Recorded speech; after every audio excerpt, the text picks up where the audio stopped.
Second Amendment, we don't have to spend a lot of time. Immigration is a huge issue. You said that it's impossible to get comprehensive immigration reform, so your position now is? My position always has been we should do little bits of what are doable and what really people believe in.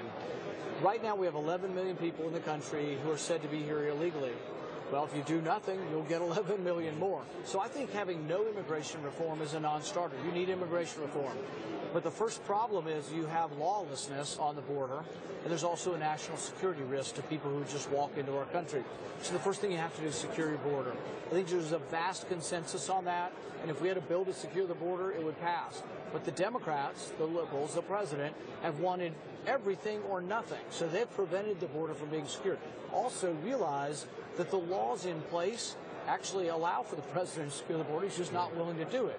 And there's been some of that for a while. But you talked about a registered provisional immigrants or a new visa program for the 11 million, but you're saying after you secure the border. What does that mean? Define what that is. The first thing you have to do is secure the border. But one interesting thing is, while it might be barriers, it isn't, a 100-foot tall fence is going to keep us safe. You know one thing that protects us from illegal immigration? Legal immigration. So you have to have a good work program.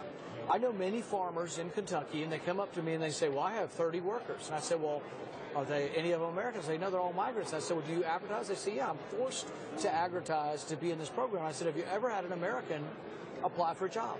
They've never had one American in 30 years apply for a job. And 93 million Americans are out of the labor force right now. Yeah, we got to figure out how to get people back in. All right. You guys have questions later, too? Yeah, I'm just checking. All right. We're just getting started with Senator Rand Paul. He will be with us for the entire hour. Coming up next, we'll get his take on issues related to foreign policy. And then later, we want to hear from you, our viewers. You get in on the action. You can send us your questions at Facebook.